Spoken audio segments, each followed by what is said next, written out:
welcome to the final EMBARK's webinar. We are not on our usual webinar platform today, so I got a little bit confused when I got 500 people entering the same video stream, but I think this will work eventually.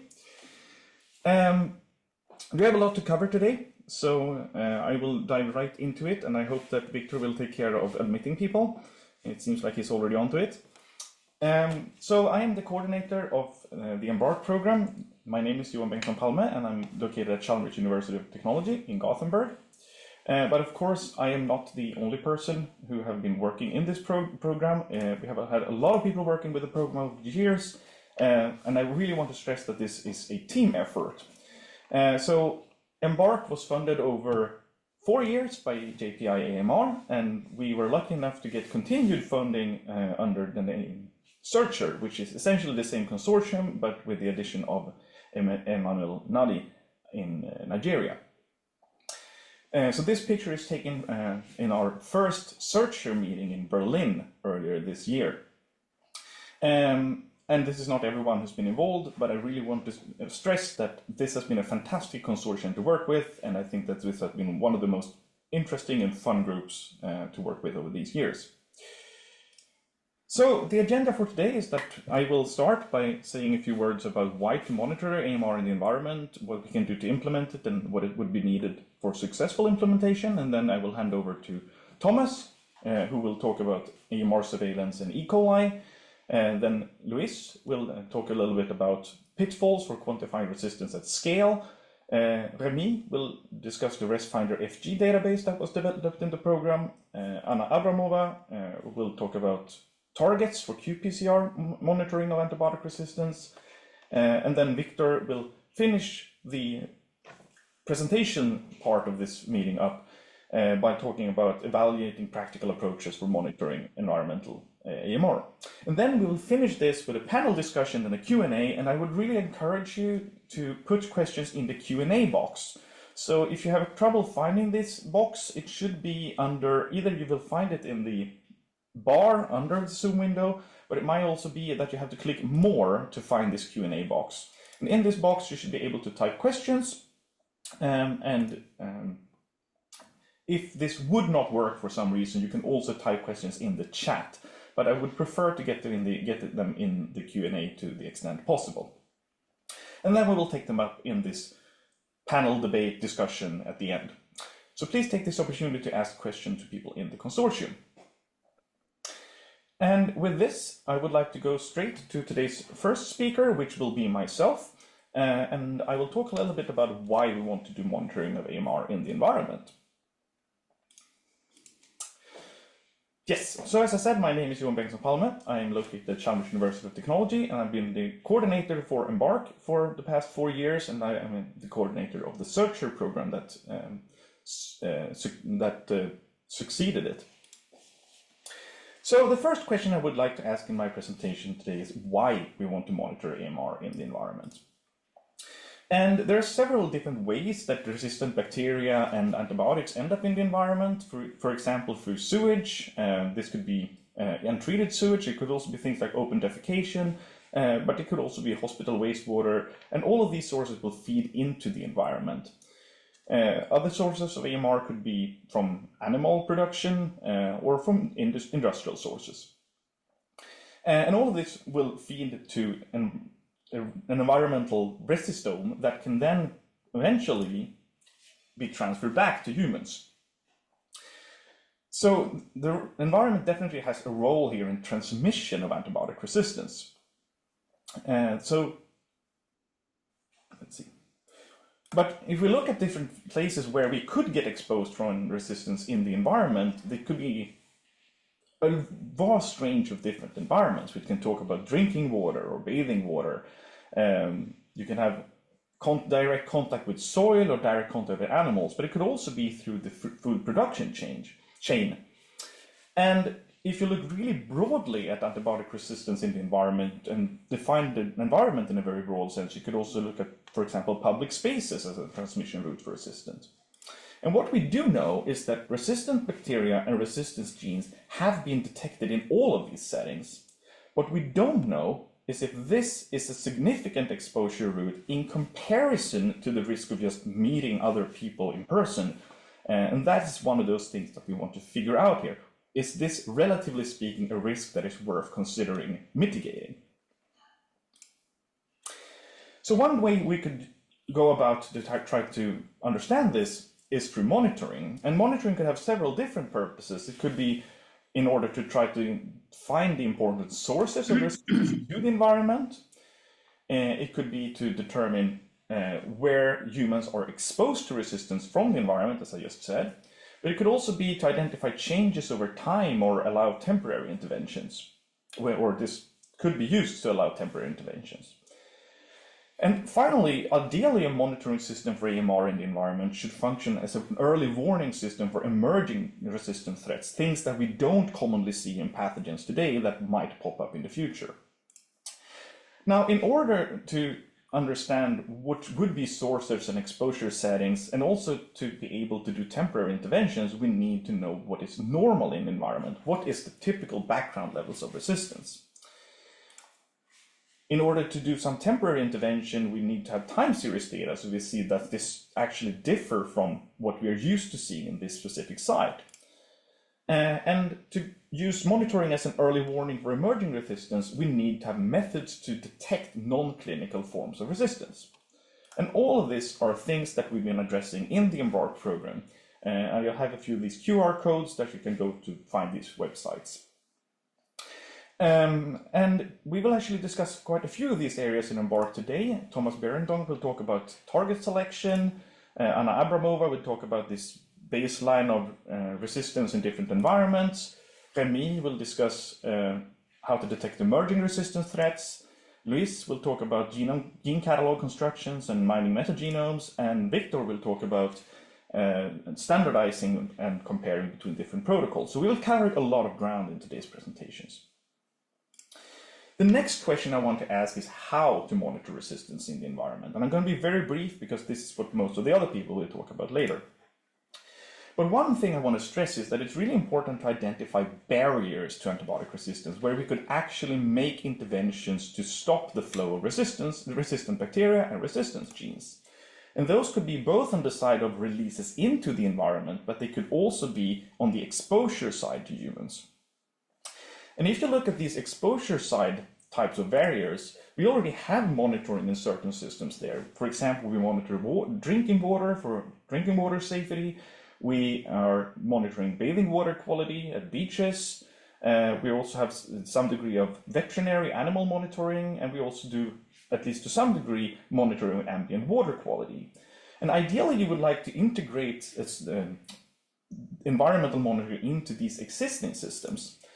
Now, a problem here is that we don't really know what would be the best targets. We don't know if what is usually measured, which is generally E. coli or coliform bacteria, if that's the most relevant thing to monitor.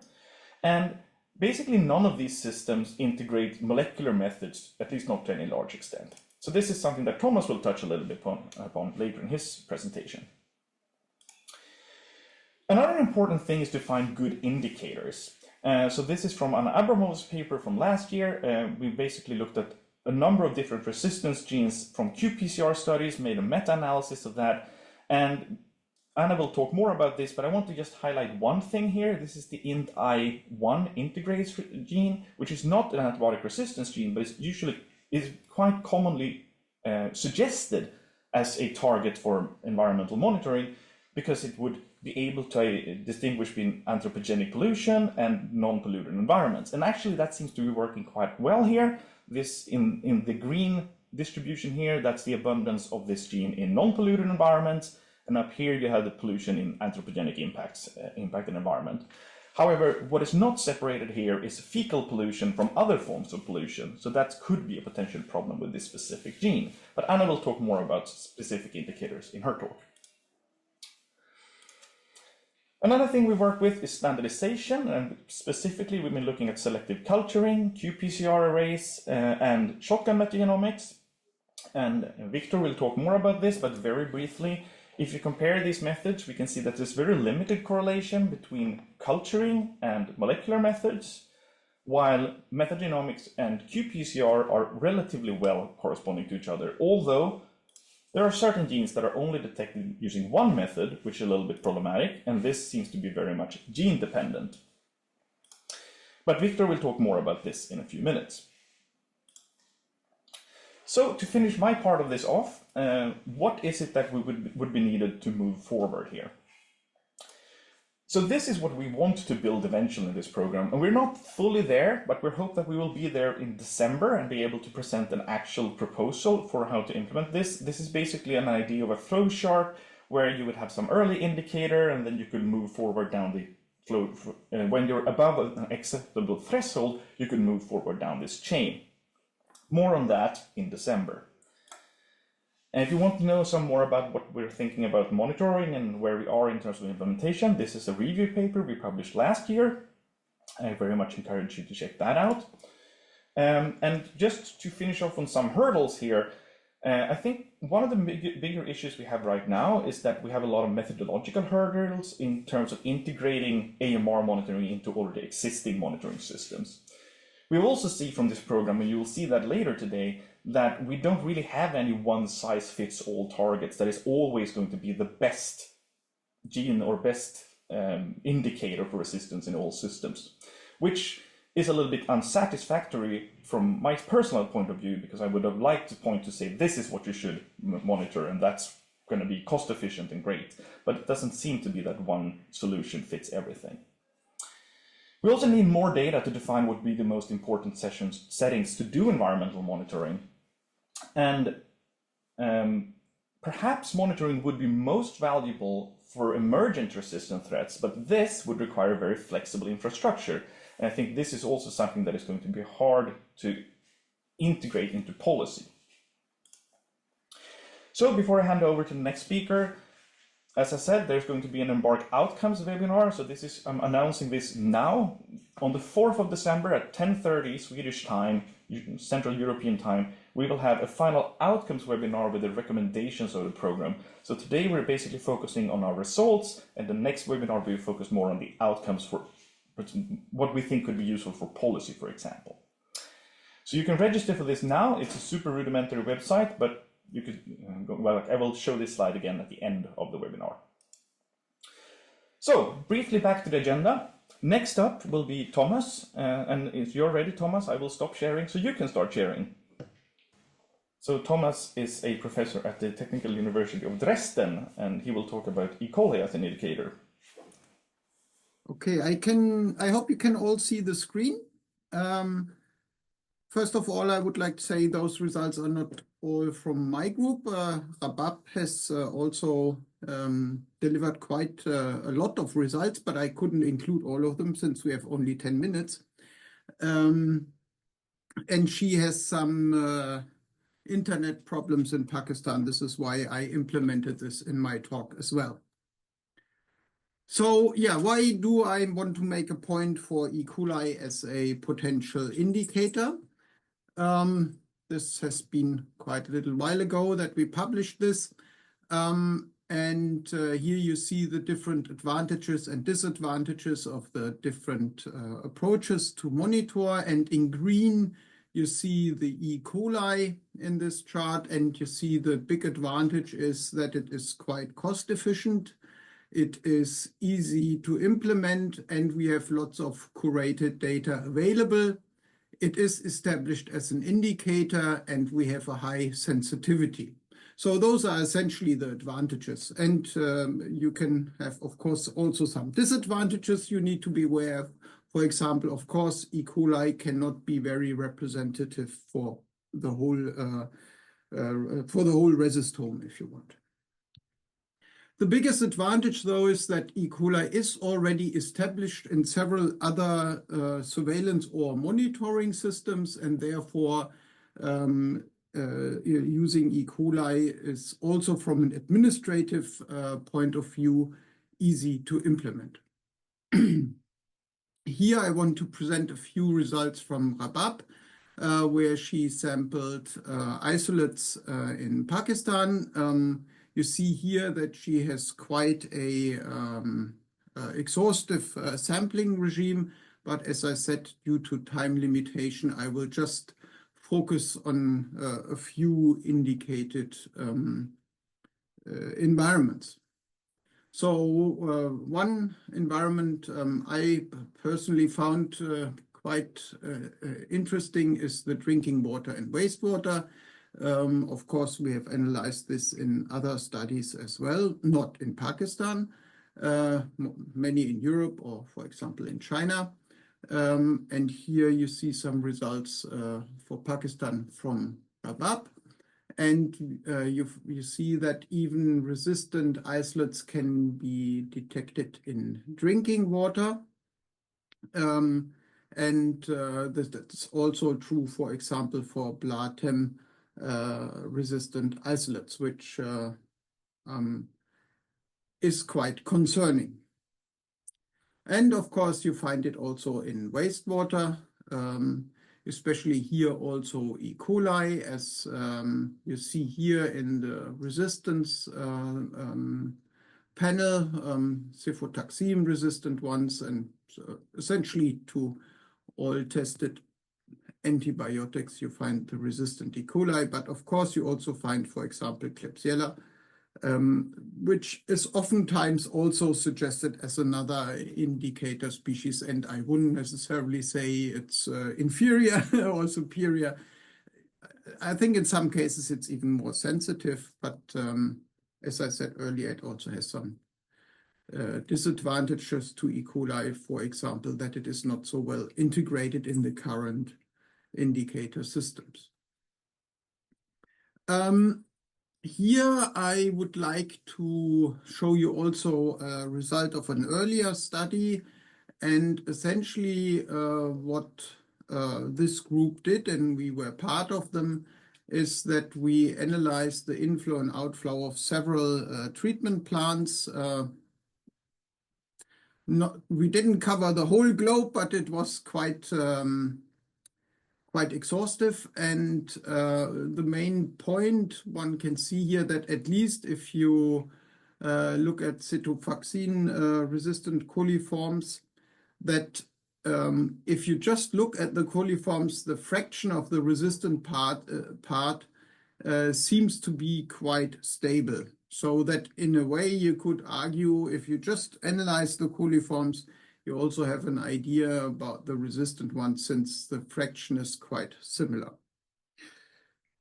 So to a certain extent, this would formulate the motivation that you would say, well, at least, if we would at least analyze in the wastewater E. coli, we would get maybe a more exhaustive picture, which would be the cheapest and most simple solution if you wanted to do a surveillance or a monitoring in the environment. And by no means, of course, covering all the aspects we need to cover, but at least it would give some information. And at least in Europe, and I also think in the States, often where wastewater and water is surveyed, this differs between the nations. Oftentimes, ColiLert is used as a simple and quick method to analyze for the abundance of E. coli and also for Klebsiella. And we tried to reassess this because we were not 100% certain how good the numbers are when we did our analysis. And we also thought that we might be able to adopt this for resistance detection of E. coli. So ColiLert is a colorimetric and fluorometric method that essentially just detects total coliforms and E. coli in water and gives you the results in 18 hours. It's not DNA-based, as you can see here. It's rather protein-based. And it's the typical galactosidase detection. So we, really simple, just did a few analyses in different parts of a treatment plant to compare the results between a, traditional well-established cultivation approach and the EDEX. And those are the results you see here. You see the bar charts and the different colors. The different colors just stand for different parts of the treatment plant and also a receiving pond. And you see this for E. coli, coliforms, and enterococci. On the left-hand side, you see the cultivation results, and on the right-hand side, you see the EDEX or coli-layered results. And what you see at the first glance is that they don't correspond very well. And so we are somewhat skeptical now that EDEX is really a good way to go. We still try to optimize a bit, but at this stage, we would not necessarily recommend the current method, which is used to quantify coliforms or E. coli. This is a result of one sampling campaign. I could show you many more slides. I just don't have the time now, and they essentially look all the same. So this is something we need to be aware of when we talk about E. coli as an indicator. What we also tried then is we just, try to add some antibiotics into the coli-alert as an idea to check for resistant E. coli as a proportion, for example. Unfortunately, that didn't work at all. It seems that there's some interference with the EDEX compounds, which we don't all know since this is patented. So coli-alert is not really a good solution, we believe. However, we also think that Escherichia coli is a good sentinel or indicator for AMR in the environment, and it can be a very powerful tool, maybe mostly in Europe. This is something one needs to ask oneself since the indicator system is developed there. But on the other hand, it's a really cheap and easily applicable method, so maybe even more worldwide. And it is, of course, much more powerful if you combine it with a genomic analysis, because then you also know about about plasmids and potential gene transfer, etc. As I said already several times now, the advantage is that it would be easily integrated into existing surveillance or monitoring systems. But of course, ideally, it should be an approach which is performed in addition to molecular methods or analyses, may it be metagenomics or qPCR. But we believe that at least one culture-based approach should at the moment always be applied as well, and we would recommend E. coli for that for the reasons set before. With that, I am within time, I think, and thank you all for listening. Thanks a lot, Thomas. Now I would like to invite Luis Pedro Coelho, who will be our next speaker. Luis quite recently moved to Brisbane, to the Queensland University of Technology, and he will talk about pitfalls in identification of AMR at a very large scale. Please. Thank you. So I'm going to assume that you're hearing me and you can see my slides. So I'm Luis. So as Johan said, now I'm at QUT. And I'm going to be talking about pitfalls because I'm going to tell you a little bit of what we've been doing. So we started and we wanted to look at AMR at the global scale. So we always try to get a picture, as Johan was saying at the very beginning, of what's really happening. And so we took these metagenomes and we went to the public databases, and this has been growing exponentially, but at the time, this was the data that we could find. And we had these 10,000 metagenomes, and we took all of these data. Then I'll post in the chat. I'm going to be posting the links to the papers afterwards. But so we took all of these, and we we identified all of the genes that were in them. So we first identified all of the open reading frames, and then because we will be seeing the same organism be present in multiple locations, we want to dereplicate that. So when we dereplicate that using a sort of a hierarchical structure. So first we dereplicate completely identical sequences, and then we dereplicate these intermediate level. That's very important. That is, we call it unigenes. That these correspond to a species level clustering. So even within, say, an E. coli genome, 2 E. coli genomes, you'll have the same gene, but we allow a few mutations, and 95% is a good threshold for species level. And then we also have this broader category that we're calling protein families, where now we are grouping across species, even across phyla. So this can be, but things that are homologous. So the first thing, since we have all of this data, we just asked, what is where, right? What are genes? Are genes very specific to certain habitats, or do we see this gene sharing?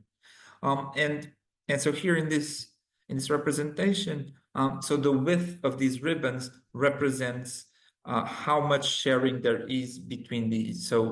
So we can see that the widths there's not that much sharing on if we look on these broader categories, so between soil and the marine environments.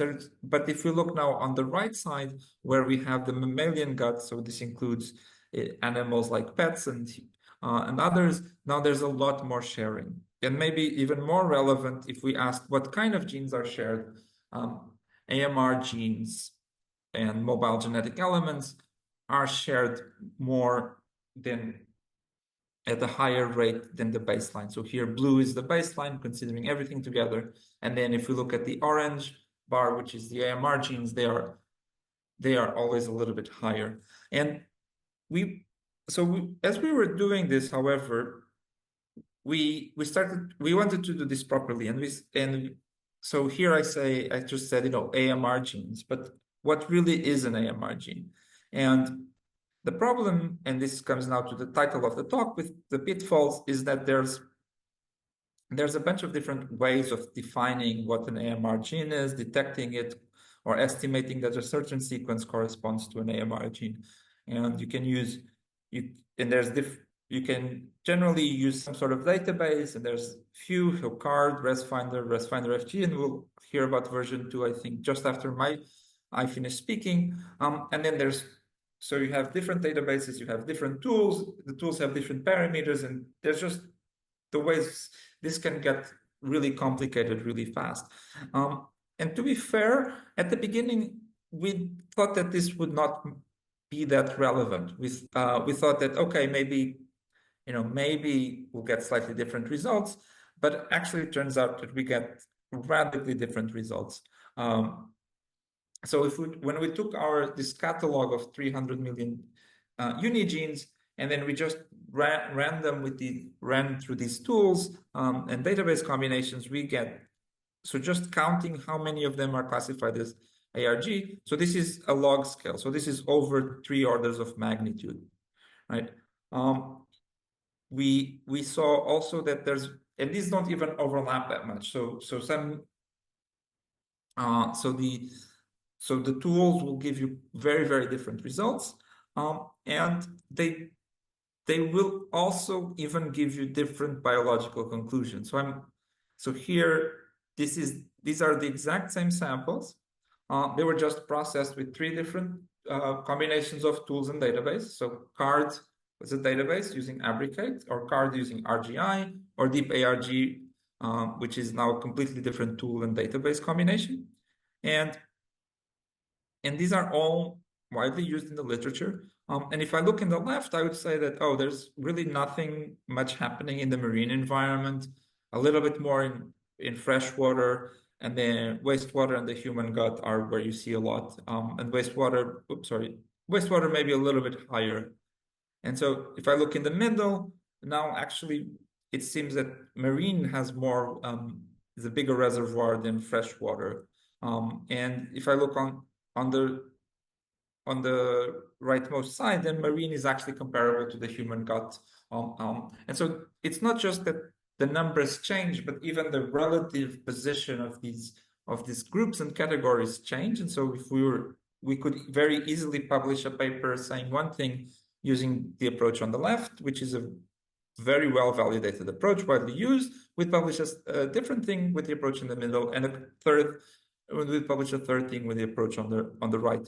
And all of these are widely used and validated. And so this, so this is, it's not that these are completely random. There are, these, if we look at they do correlate somewhat, but there's enough difference between them that it's possible to get these flipped biological messages. So what we've been doing in the last couple of years is actually trying to now dig really into how can we do this properly. And one of the first things we encountered as a problem is that when even comparing across different tools, they use very different names for things. So for example, the gene that JPIAMR calls VAN-R, RGI will call ADF, and Abricard and Megares actually agreed here, but then Abricard with the NCBI database now calls it VAN-RO. And so this is a known problem. It also goes the other way around, actually. So we also found this example where JPIAMR has a gene it calls ARM-A, and CARD also has a gene it calls ARM-A, but these are actually completely different sequences. I mean, there's 17% identity over the whole sequence.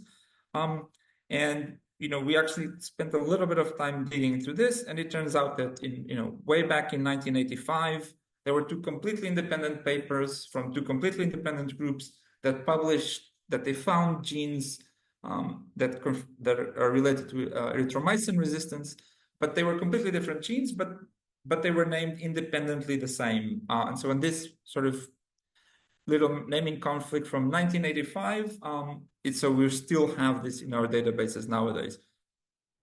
So our solution is we adopted this arrow we didn't develop this. This is developed by the CARD database, but we developed. So we are now having a tool called argnorm that maps every input to arrow. And so we take any genome or metagenome. We've annotated with these.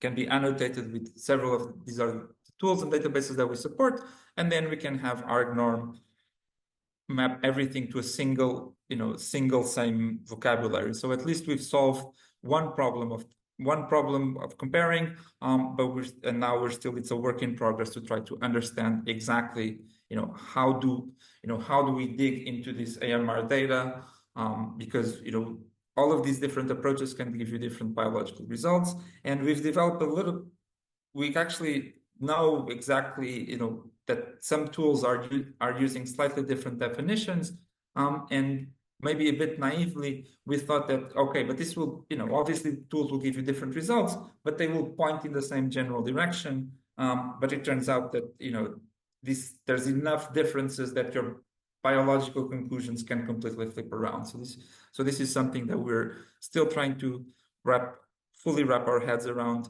but for now maybe the message is you have to be really careful and really look at exactly how you're defining what's an ARG, how confident you are there, and also really put front and center what your methods are, so that others know what you're doing. So with that, I just want to say, so most of this was led by Svetlana, who was a postdoc funded by the EMBARK project to work on this group, but then Ichi and Hui in my group, and as well as a lot of the other collaborators in the EMBARK program, but also Finley Maguire in Canada, and the funders funded this work. So thank you, and thank them, and thank you. Thank you very much, Luis. Super interesting. And if you have questions for Luis, again, put them in the Q&A. we will take them up for the panel discussion at the end. Our next speaker will talk about functional metagenomics and a database of functional metagenomics identified resistance genes. So we're diving into novel forms of resistance now, and the person who will be diving with us is Remy Schwind, who was in Etienne Rouvier's group in during the EMBARK project. So I will talk to you about functional metagenomics and to identify antibiotic resistance genes. So a brief introduction. Our problem is how to tackle antibiotic resistance, and one of the first strategy you can think about is to discover new antibiotics. And this is the case, for example, for cefiderocol, who was discovered a few years ago and which is used right now as a last line antibiotic. But as you can see on the graph, we are not anymore in the golden age of antibiotic discovery. Antibiotic resistance is increasing rapidly, and we don't discover many antibiotics. So another strategy is to monitor it. As Johan described in a One Health approach, we are monitoring in the environment, animals and humans, for better understanding and to have maybe measures to prevent the spread of resistance among all those compartments. So one way to monitor is to use metagenomics. You extract the DNA from your sample, you sequence it, and you compare your sequences to databases to have a resistance description of your sample. But the problem is, what if an antibiotic resistance gene is not described in the databases? You're going to miss it. And we know that antibiotic resistant genes databases are biased. Inside there is a lot of genes that comes from a clinical context, from pathogenic bacteria or aerobic bacteria. And we don't know pretty much about environmental bacteria or anaerobic bacteria, which are difficult to culture. Also, we don't have a lot of data about new antibiotics like cefiderocol and which gene confers resistance to it. So in order to identify those genes, we can use functional metagenomics, which is a bit more complex. From the sample, you extract the DNA, and then you prepare a library with an expression host, which is sensitive to antibiotic, by transforming all this DNA into the host. You grow it on antibiotic-containing media, and then if you have a clone growing, it means that the little piece of DNA inside contains an antibiotic-resistant gene. Then you have just to sequence it and check if you already know it or not and increment your databases. That was the first part of our work to improve detection by providing a database of resistant genes that were identified using this technique, functional metagenomics. So this is the ResFinderFG version 2.0 that Luis was talking about. It was published in 2023, and how we did that, we took all the functional metagenomics publications speaking about antibiotic resistance. We retrieved all the sequences, and we did a specific curation to build the database. We did an analysis to test the database with one subcatalog of the global microbial gene catalog that we talked about as well. It was the catalog from the intestinal microbiota, and we used Abriquet with several databases, ResFinder, NCBI, Argonaut, our database, and CARD.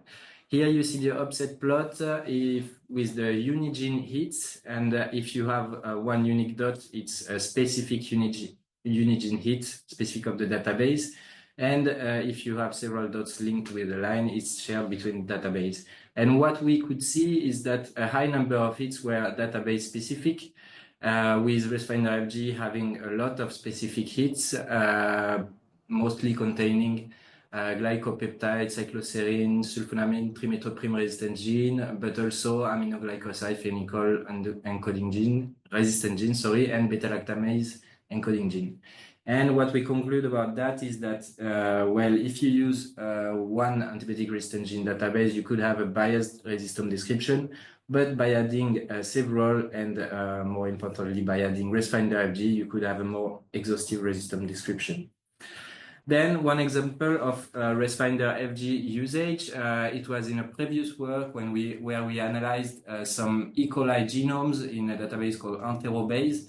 Using ResFinderFG, we found some curiosities, like, for example, the first line in the table It was an E. coli strain containing a putative beta-lactamase encoding gene, probably coming from Bacteroides uniformis, which is not in the same phylum.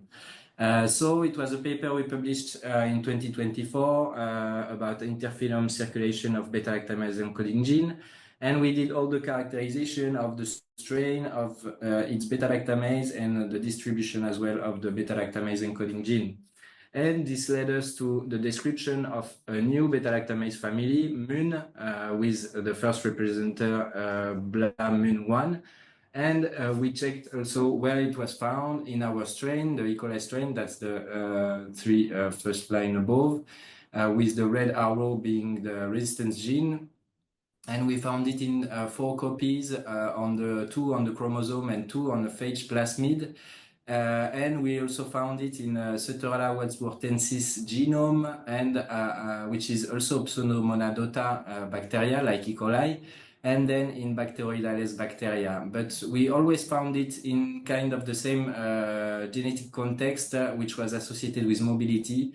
And this makes complicated to have the precise mechanism of transfer between the two phyla.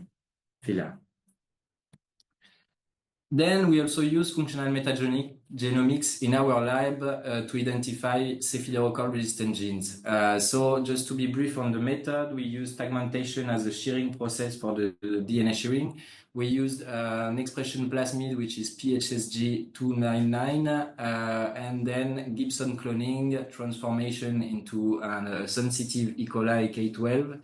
And we selected the resistant clones on 1 microgram per milliliter cephalococcus. It was followed then by phenotypic characterization with disk diffusion assays and minimum inhibitory concentration in microdilution plates, and molecular characterization to have insert taxonomy, insert annotation, and also gene family and taxonomy with 2 databases of antibiotic resistance genes tested, ResFinderFG and ResFinderFG. We analyzed more or less half of the samples of the EMBARK project because we needed a certain quantity of DNA. And from those, in green, we had 4 positive samples with the red line that were positive against cephalococcus. It was 3 samples coming from wastewater treatment plant, 1 from Sweden and 2 from Germany, JER1 and JER5. And we had also a positive sample coming from the Elbe River in Germany, JER3. When we tested in microdilution plates the MICs of our clones, we could see that it was 3 to 8 times higher than the control MIC, meaning than the MIC of the K12 strain containing only the empty plasmid, expression plasmid. And also we did the disk diffusion assay, and we saw that certain clones were highly resistant to many beta-lactamase antibiotics. In these disk diffusion assays, you can see there is, we tested only beta-lactam antibiotics, and some clones like SWE1 and JER1 are resistant to many of them. Concerning JER3 and JER5, they are a bit less resistant, but they have like atypical profiles from a clinician point of view. And then for the molecular characterization, we checked the insert taxonomy of each clone, and we could see that some were matching with some pathogenic bacteria like Citrobacter, Klebsiella, or Legionella. We had also an environmental bacteria, Pelosinus, for the JER3 sample coming from the Elbe River. Annotating the inserts, we had beta-lactamases encoding gene, OXA372, some VEB, or also some putative beta-lactamase YBX1. And finally, we had also a PBP encoding gene. The penicillin binding protein are the targets of cephalococcus, so it was quite consistent. One interesting fact, on the insert, we also found some mobility encoding gene like the transposase found in the JER1 sample. And also for the insert taxonomy of SWE1 on Citrobacter frundi, the sequence containing this insert was a transposon encoding sequence. Finally, for the IRG databases, the first one was found only in ResFinderFG with quite good confidence. The second one was found in both databases, and then the two last ones were not found in any antibiotic-resistant gene database we tested. So just to conclude, the antibiotic-resistant genes databases are biased, so I would advise to use more than one to have more exhaustive resistant description, and I advise as well to use ResFinderFG. The databases need to be constantly updated and curated to improve the detection of resistance, and I think functional metagenomics can be really valuable to increment the database content. And the technique is really powerful, even if it's quite hard to set up in the lab. It's really interesting as we identified 4 allergy responsible for resistance to cephidococcal, which is a last line antibiotic. And with this technique, you can also have phenotypic data, as I showed you, and we are still doing some work to have a bit more mechanistic data as well. With that, I would like to thank all the people from EMBARK that I had the chance to host in Paris and who helped me a lot, and also all the people from my lab for their help and you for your attention. Thanks a lot, Remy. Again, very fascinating talk. Question for Remy in the Q&A. I see that we already have one, so we will get back to that in the Q&A session after the talks. We're running a little bit behind, not too much, but a little bit. So I'm not going to spend more time than necessary introducing our next speaker, who is Anna Abramova, who is a postdoc in my group in Gothenburg. And I know that Anna is joining us on her vacation, so thanks for that, Anna. And she will talk about targets for antibiotic resistance gene monitoring using qPCR. Please, Anna. Thank you so much, Johan. I hope you can hear me and see my slides. So, as Johan already mentioned in the introductory talk, what we need to implement antimicrobial resistance monitoring in the environment is some kind of background levels or normal levels. And within the EMBARK project, apart from going and sampling directly different environments and measuring antibiotic resistant genes by experimental methods, we decided also to look into existing literature. And in particular, we were interested in qPCR data for different resistant genes in various environments with a purpose to identify a set of genes and reference values which can be further used for monitoring purposes. So to do that, we mined PubMed database using different keyword combinations and including words which represent environments which are known to be transmission routes for antimicrobial resistance. And in total, we collected about 2,600 different papers. And just to give you an idea, these papers, they come from categories which are already known to be the main sources of pollution of antibiotics and antibiotic-resistant bacteria into environment. And they are largely associated with wastewater, agriculture, and industry. And as you can see, there are many categories which are undersampled, and they include, for instance, recreational waters. So further, we went through all these papers and filtered out everything which is not papers using qPCR as a measuring method and reporting the abundance of resistant genes per 16S rRNA. And this distilled 250 papers. From these papers, we collected different kinds of metadata, including country where the sample was collected, year, type of sample, as you can see here. And then we attempted also to classify these samples by the level of anthropogenic impact. So we have impacted samples where there is an obvious human activity involved, such as wastewater, for instance. We have likely impacted samples where there is no direct influence of pollution source, such as wastewater treatment plant or hospital, but these samples were still collected in a densely populated area. Then likely unimpacted, which are coming from rather remote locations, devoid of direct human activity. And feces and manure, and also unknown category, which is a little bit an odd group because it contains mainly samples of water and biofilm from the drinking water system, where human activity was largely devoted to removing both resistant bacteria and genes from this sample. So in total, we collected about 1,500 samples and analyzed this data. So the studies from this data matrix are not really evenly distributed across the world. And as you can see, there is an overrepresentation of from Northern America, from Europe, and from China. And there are quite a few white spots on this map. And alarmingly, they correspond to the places with the highest predicted load of antimicrobial resistance. So here is the sample distribution.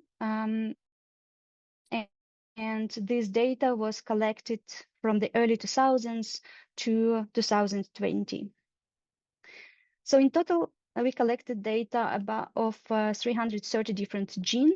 And on the right side, we plotted the distribution of abundance for each of these genes, represented by a dashed line.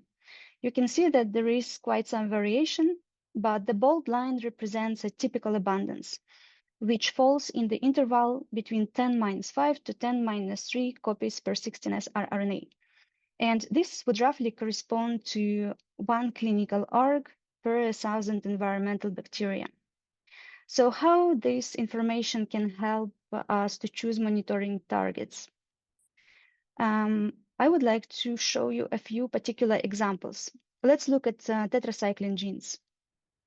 What we see here is that abundances measured in the human impacted environments on average result in 10 in the power of -3 copies per 16S rRNA. However, there is a distinct distribution for the manure and feces category. So in particular, these genes could be good examples for something we can use to monitor for fecal contamination in the environment.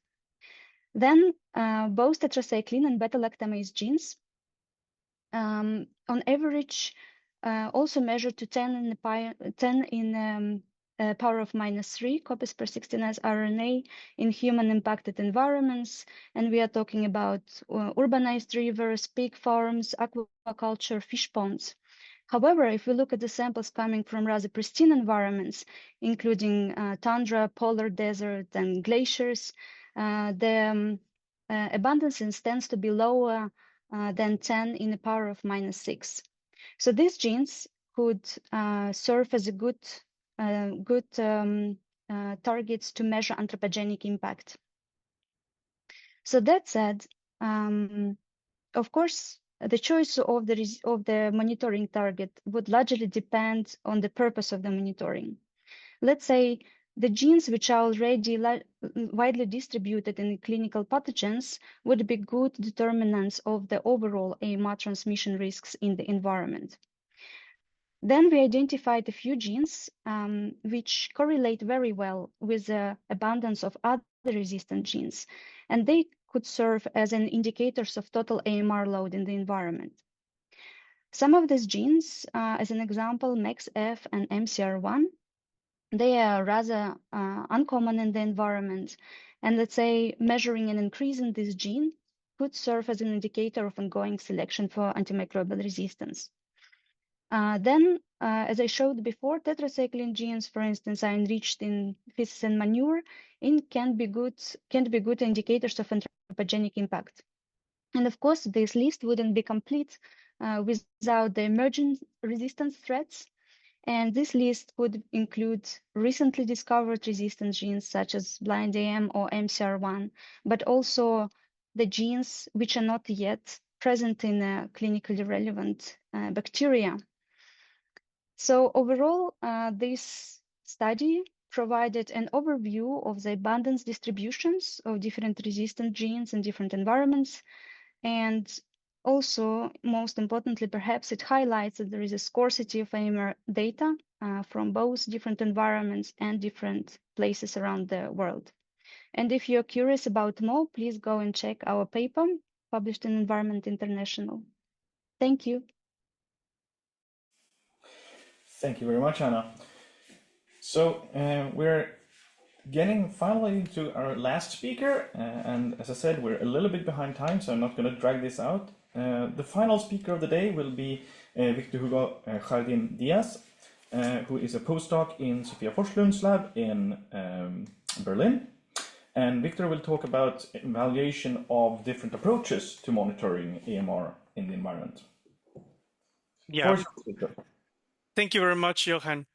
And yeah, so I will present a bit of the work that we have been already doing together with Johan's group, Marcus, Anna, and Ulrike and I from the Forslund group, but it's a collaboration from all the groups of EMBARK. So far you have been hearing about the work in many aspects, but one of the grand challenges from EMBARK was to define or determine whether there is a most suitable method for monitoring AMR in the environment. And we know that these would pretty much vary or depend on the intent of the monitoring.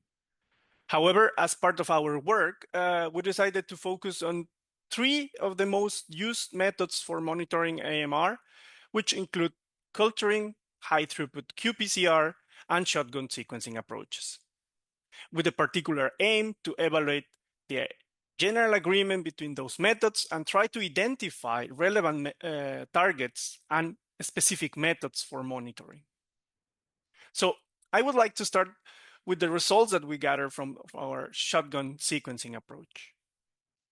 And for this part of the project, we use a pilot set of samples, 48 samples coming from the 4 different countries in which the EMBARK group is spread out and covering different sample types, going from effluent and influent samples, sediment, soil, etc. And as part of our initial screening of the shotgun data, we implement a pipeline that includes 2 read-based annotations.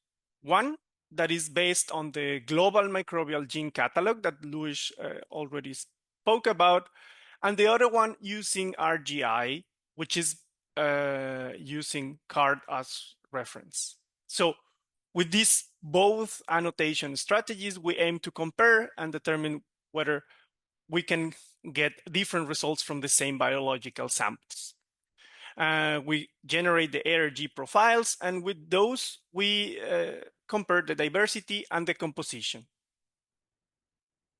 So at the beginning, we check for the diversity of ARGs in the different sample types. And as you can see here in the plot, we had a consistent higher number or diversity of ARGs detected for the same samples using the GMGC card annotation. So this is quite evident for water samples, influent and effluent samples, as well as soil. But if we compare the number of ARGs that these 2 annotations detected on the samples, we observe that there was a fair nice correlation for this number of genes. And the major discrepancies were found on those samples that we knew had a really low bacterial DNA biomass. So like the fish mucus and some water samples.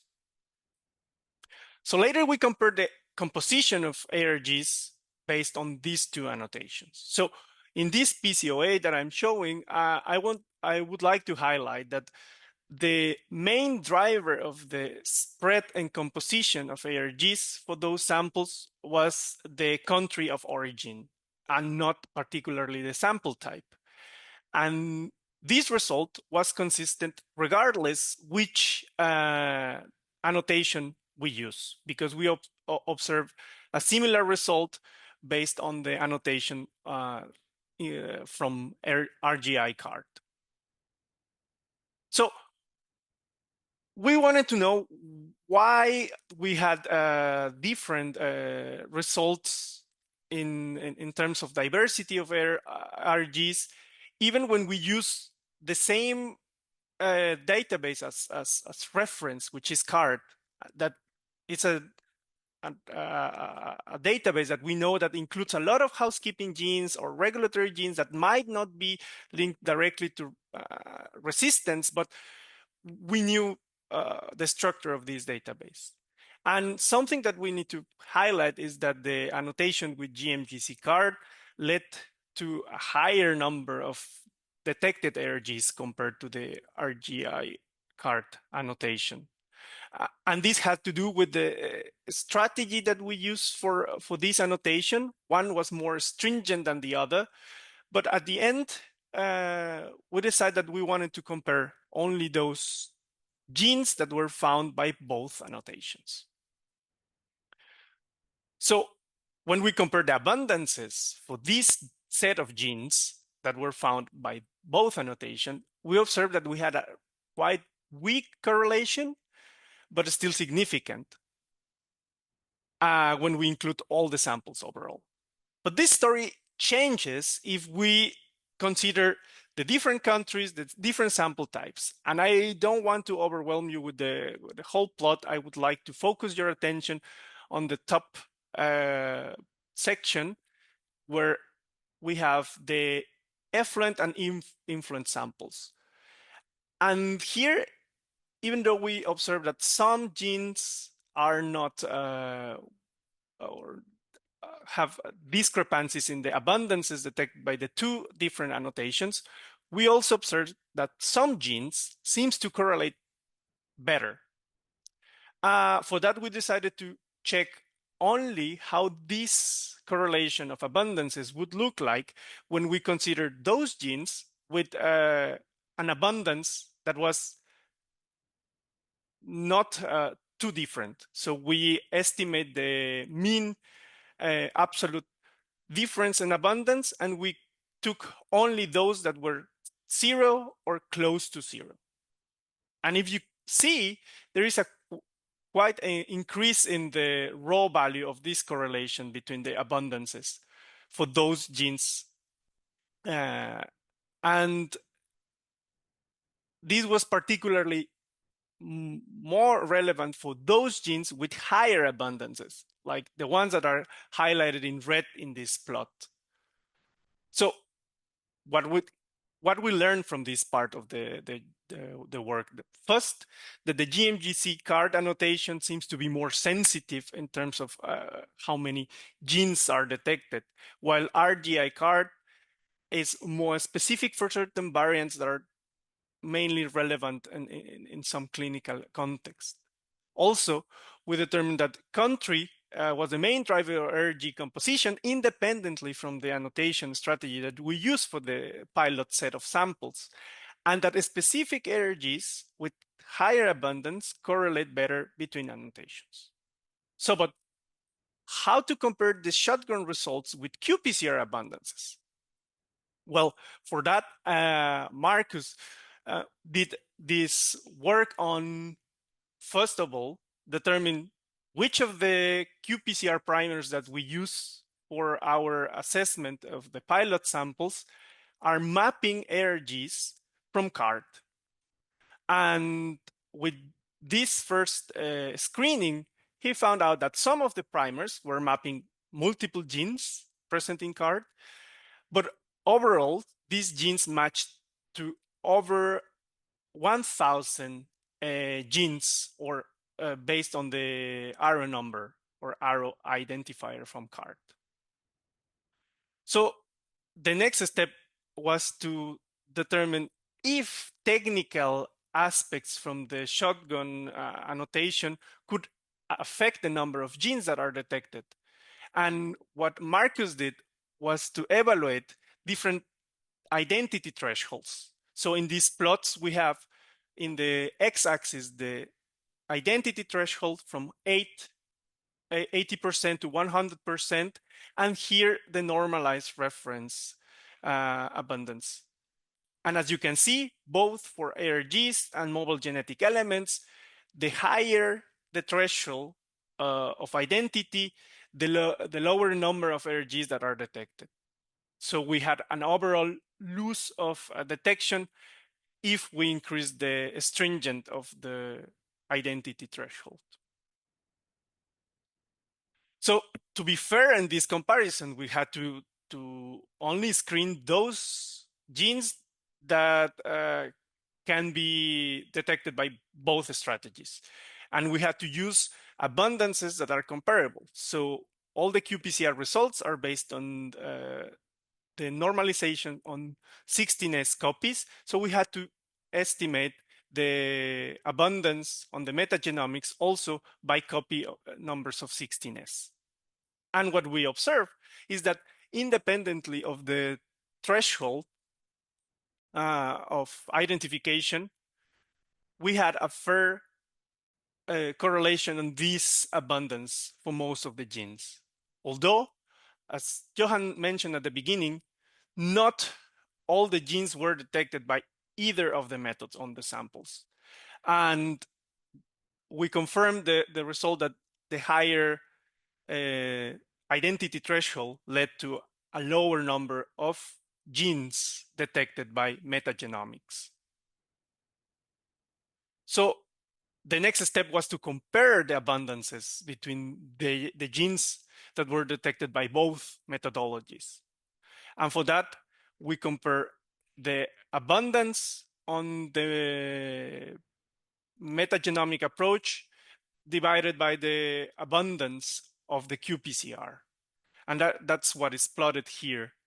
And we found out that some particular genes are higher, are detected with higher abundance using metagenomics, while there are specific genes, the ones in this region, that are higher with qPCR. So we might have differences in abundance depending on the method that we use.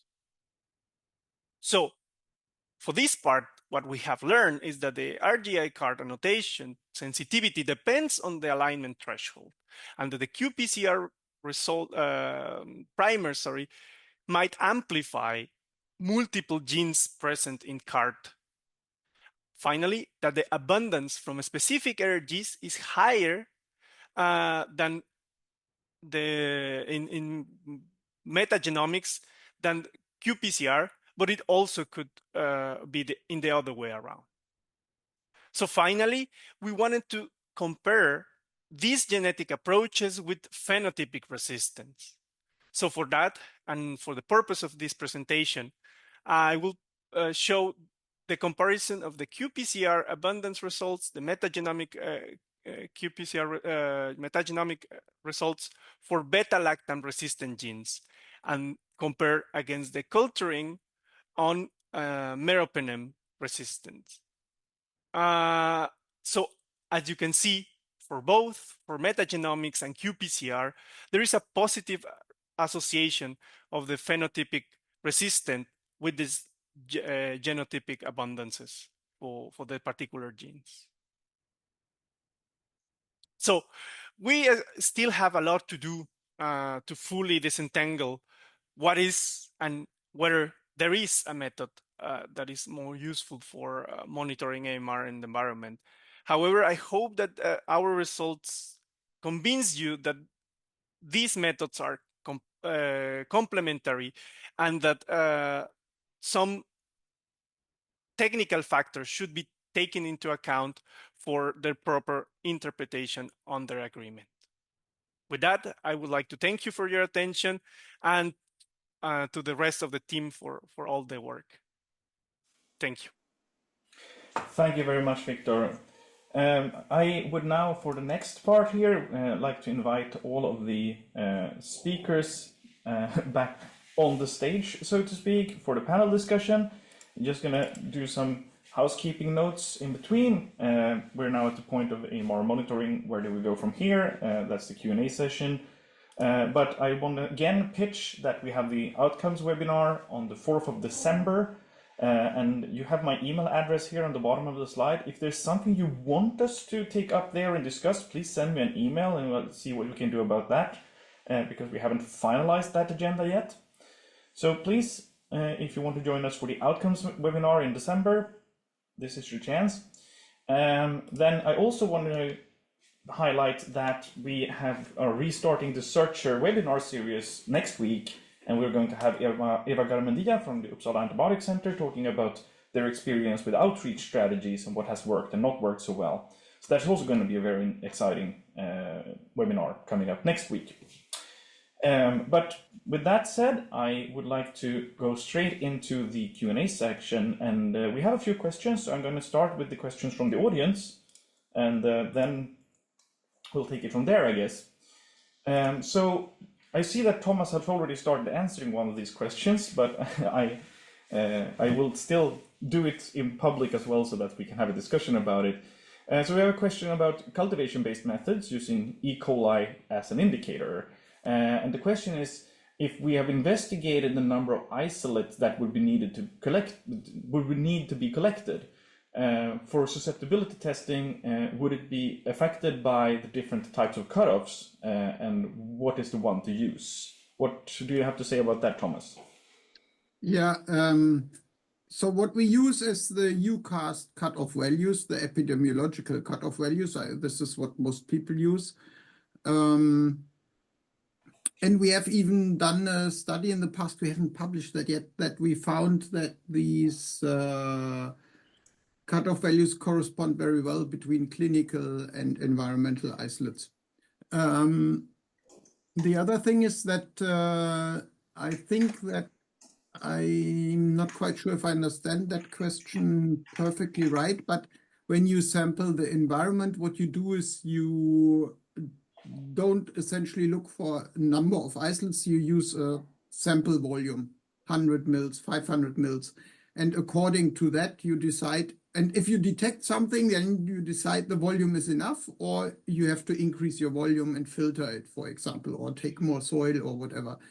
So it's essentially defined by the volume number such that you get enough isolates. I hope that answered the question. Yeah, I also find the second part of the question a little bit harder to get to, but I think in my mind that was a good answer. I mean, please, Stefan. Well, I know that he is a veterinarian, and if you want to follow up on that, Stefan, please follow up on it, and we're happy to discuss more. Thanks, Stefan, for the question. Sorry.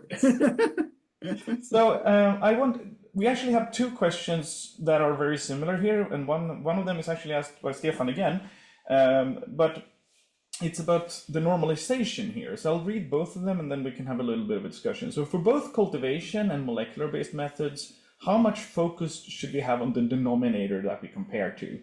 How good is, for example, milliliters and 16S, which was frequently used in the presentations? What are some pros and cons? Is this something that has been discussed in EMBARK? And then Oscar Nyberg asked a similar question. It would be really interesting to hear a comment on the suitability of the 16S as a normalization gene, given that there are variable copy numbers. And I think both of those are related and very relevant questions. So maybe, I don't know, Victor, maybe you would be a good person to start with here, actually, in terms of normalization, because I think it relates a little bit to your talk here at the end about the comparisons. Yeah, I mean, in this sense, we have tried to use the most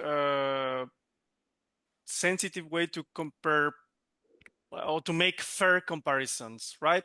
So for example, at the end, I was referring to the comparison between qPCR and metagenomic data, and they both were normalized to the same thing, which was the 16S copies. At the end, this is difficult to do when you're talking about culturing, but we have used so far the CFUs per gram of material and then compare it. And even though we have this probably not the most fair comparison, we still see how this genotypic and phenotypic resistance is relatively well correlated. Thomas, you apparently have something to add here. Yes, I would like to say, I mean, this 16S discussion we have very often, and but from what we know is this at most has an impact at an order of magnitude. And if we look at our qPCR data and also in the comparison of the metagenomics and qPCR data, we always talk about differences in orders of magnitude. So if for example, for some reason we are skewed with species which have a high copy number of 16S, that means that at most we underestimate or overestimate by an order or maybe half an order of magnitude. And that this is just within the preciseness we can do qPCR at the moment. So I wouldn't say one should be too worried about that. And therefore 16S is a good normalization approach, in addition to certain volumes or whatever one uses. Yeah, because I think I agree with you on the part of you don't have more than, say, at most an order of magnitude variation due to the different copy numbers of the 16S. But I think you could also take it a step back and say, like, maybe it's more sensible to look at this per volume or per gram of sample. What are your thoughts on that, Thomas? Well, I mean, this is also something we have discussed a lot in the past, and we agreed that we need to do both. We cannot find a good combined measure. So we need always to present both. That's what I think is at the moment the current agreement, and I think that's okay. And Anna, I know that you used 16S as the criterion to include a gene basically in the qPCR study. What was the rationale there? Well, I guess first of all is that this is the most common method used so far, even though I think everyone is aware of the drawbacks that were pointed out in terms of that some bacteria can carry more than one copy of 16S. But I think so far it is the best, best normalization that is there. So I think somewhat related to that, I mean, I think there's a legacy thing here as well. We could talk about how when doing, for example, metagenomics, it would make more sense to use single copy genes to normalize to, for example, the MOTU approach. I see that Luis is nodding.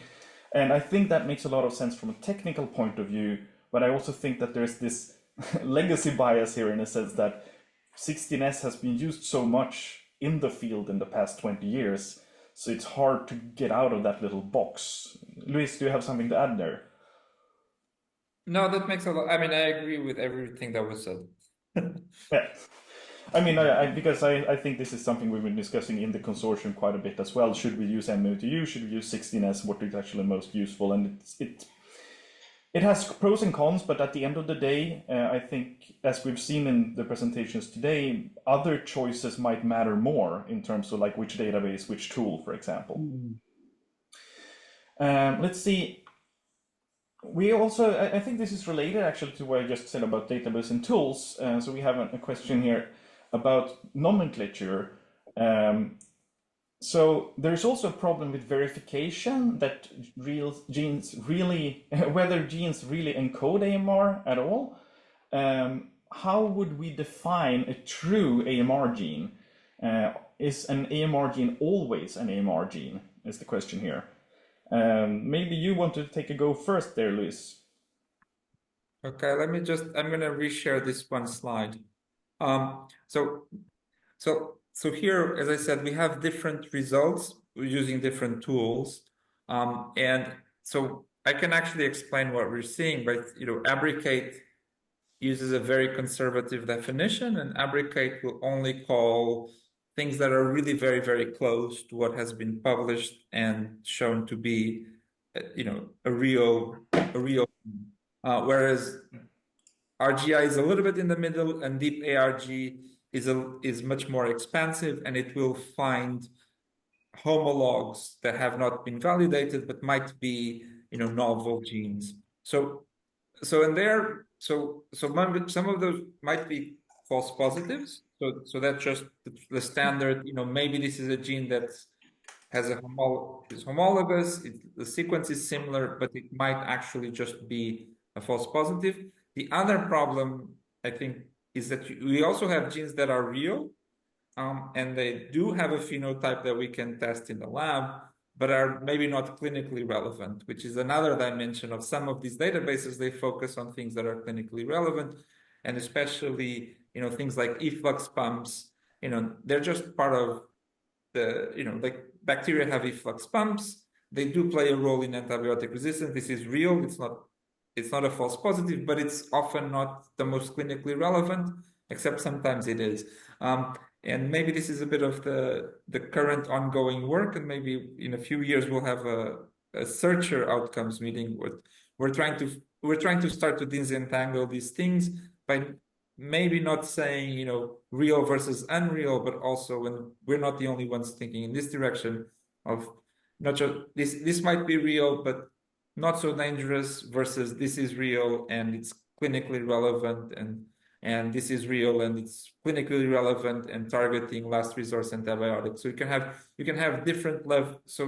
So even within the real, you can have different levels of things that are that are more or less dangerous. So this is also this is why a lot of these databases, they're making different choices of how broad they want to be across these dimensions of how broad they want to be across the dimension of potentially having some false positives, and how broad they want to be across the dimension of having things that may be real but are clinically more relevant versus less relevant. So yeah, so maybe ask again in a few years, but so far the answer is that yes, it's not conceptually very clear that when we say a gene, we're always referring to the same thing.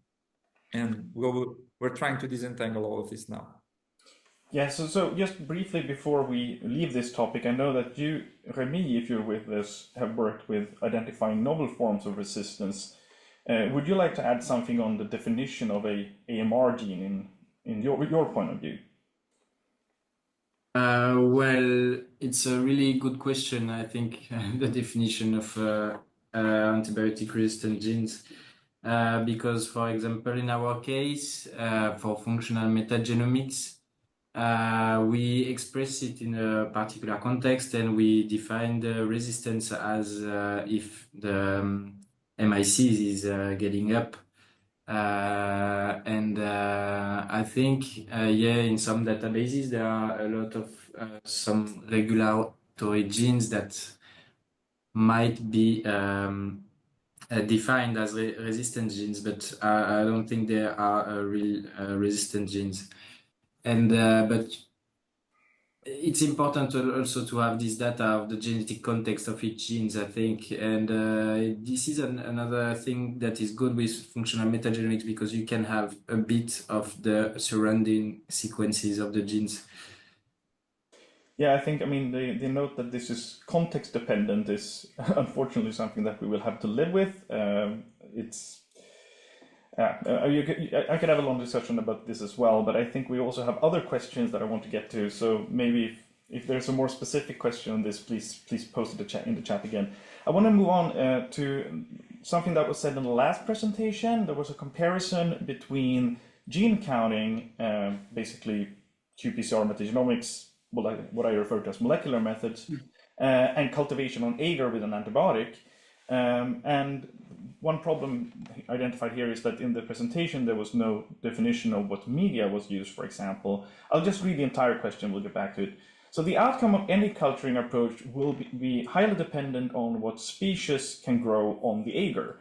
If the agar allows many species to grow, the risk is that you measure after adding, the risk is that when you measure after adding an antibiotic, you basically see the proportion of intrinsically resistant bacteria in the population, not the acquired resistance, which is what I agree is relevant. So Joachim Larsson, who asked this question, says, I think one really need to know what species you refer to with the cultivation results to enable fair interpretation. For example, focusing on only E. coli, limiting acknowledging the limitation that Thomas mentioned earlier. If you focus only on E. coli, maybe that would be a more fair comparison. Sorry for butchering part of the question there. So I think, Victor, going back, because since you gave the presentation on this, first of all, I think that you should have a chance to elaborate a little bit on what media was used, for example, and which meropenem resistance genes we looked for. So here, I mean, correct me if I'm wrong, but it was LB media with the antibiotic, right? For those that were doing the culturing. I think it was McConkey, actually. It was Yes, it was McConkey. McConkey. Yes. Okay, McConkey. So that already select for Enterobacteriaceae. So we have kind of this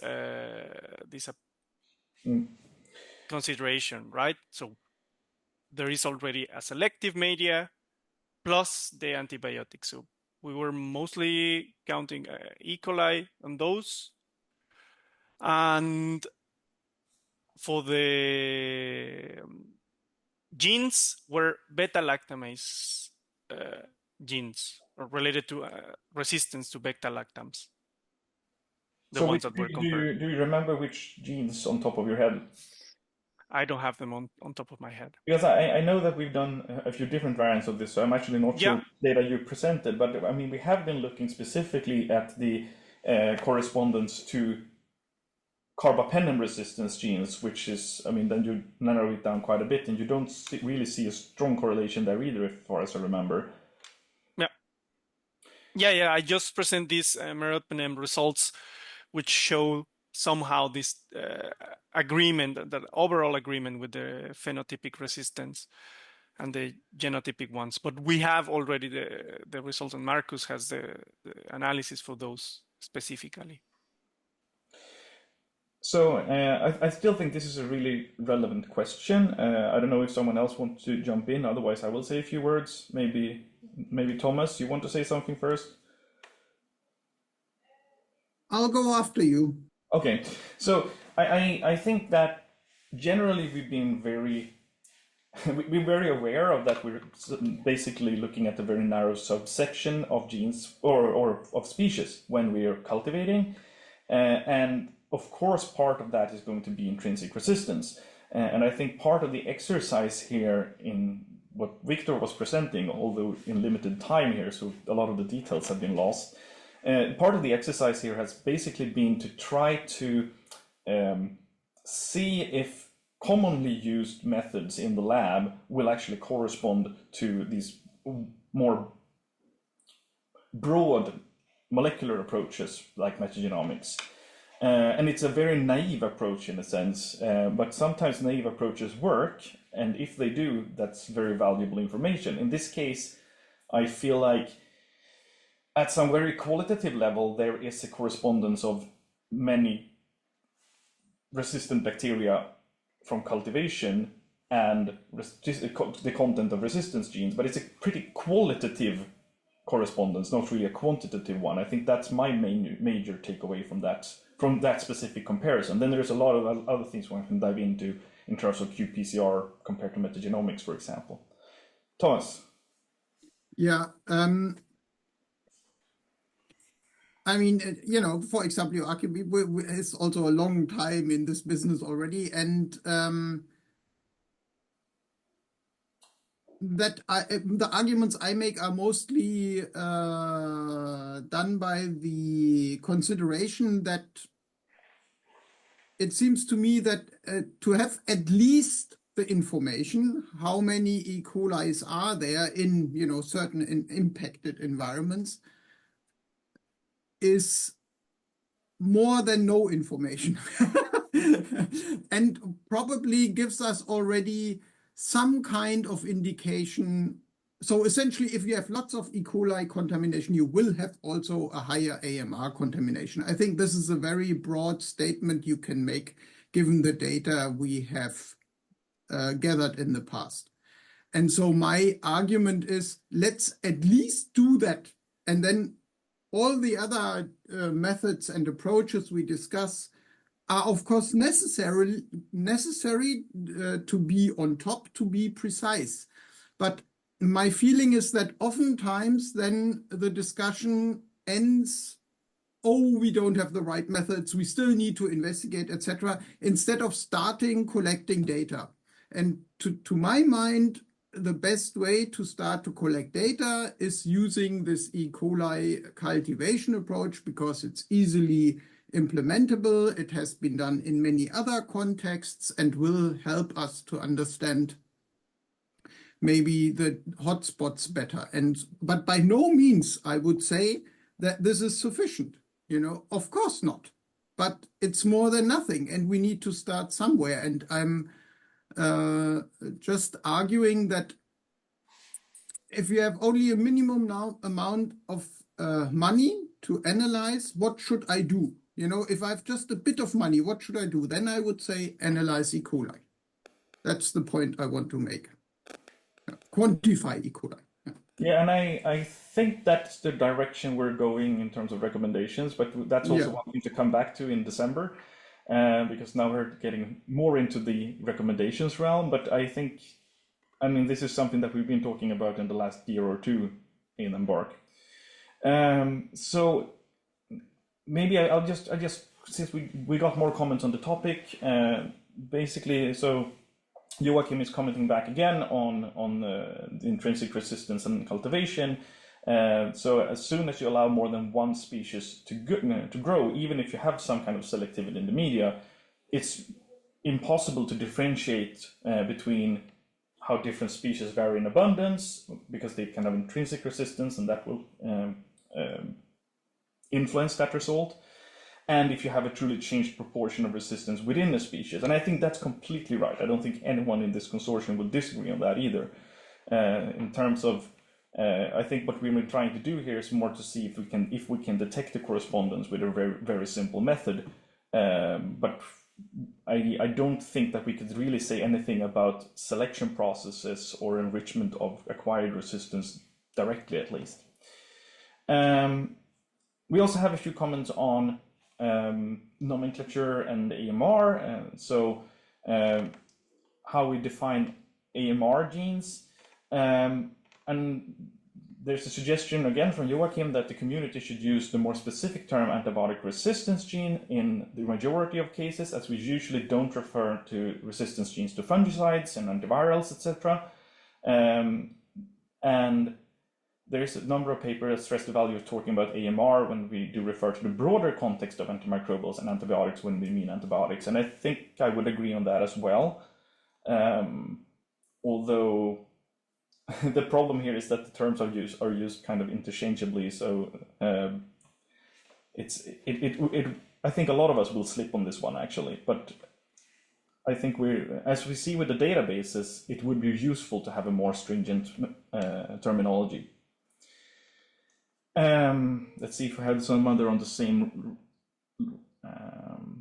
Yeah, we also need to define and compare with different resistance genes and verify their spectrum, and have a set nomenclature.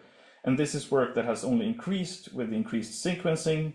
For example, with all the new MCR genes that popped up. Of course, this is out of scope of EMBARK, especially since we don't have any funding anymore. But I think, we have within Searcher continued a bit of this work, and as Luis was alluding to, some of our work now is on trying to do our part in standardizing this. Of course, we as a consortium can't change the entire world, but we can at least do our part in helping out to build tools to make it possible to have a more standardized methodology. Do you want to add something to that, Luis? No. I agree. Very confident. And I think that's kind of the direction we've been going now, that we, instead of trying to change databases, we're basically pointing to that, okay, there is this, at least an attempt to build a standard around this with the AROs, and then if we can map things back to those in an easy manner, at least that will solve some of the nomenclature problem.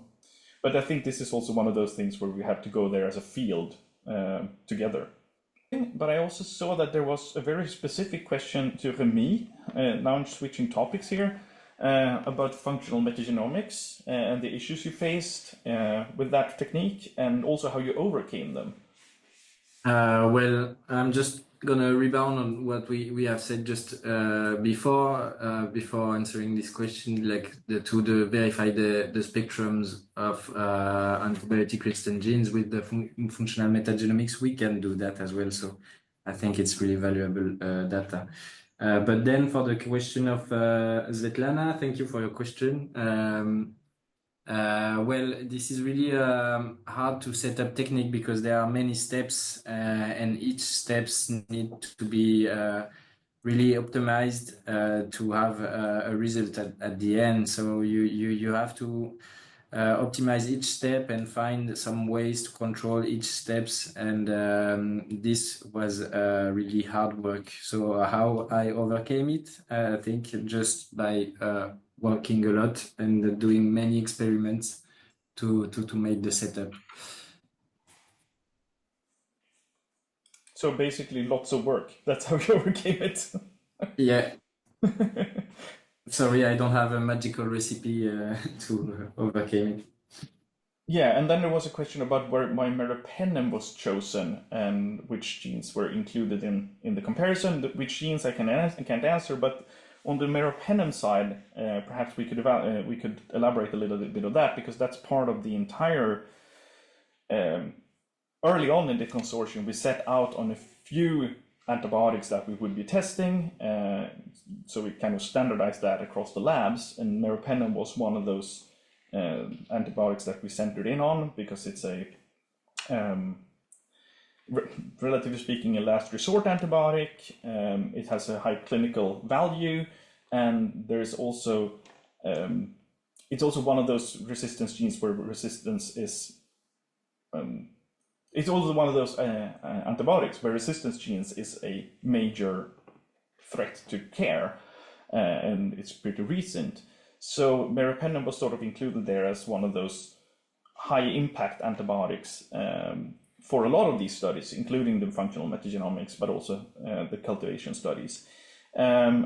So I think we also have data for 2 other beta-lactams and ciprofloxacin from this study, and I don't know exactly why you singled out this specific antibiotic for this analysis, Victor. Do you want to give a comment on that?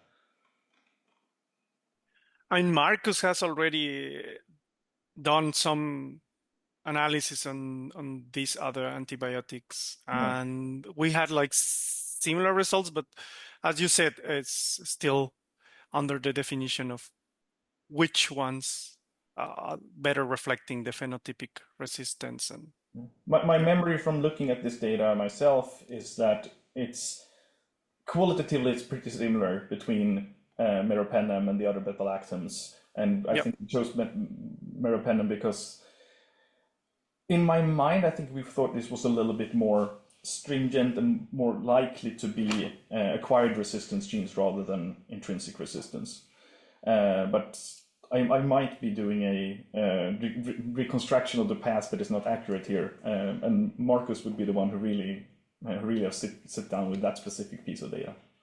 I think if there's no more questions from the audience, I again would like to encourage you to come also to the final outcomes webinars with our recommendations.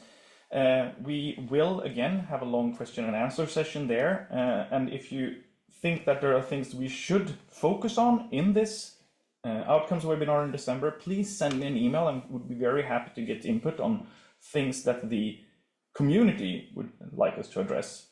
And again, I also would like to, there's a link to this, if you can't use the QR code, there's a link in the chat. You can also go to the consortium website at antimicrobialresistance.eu.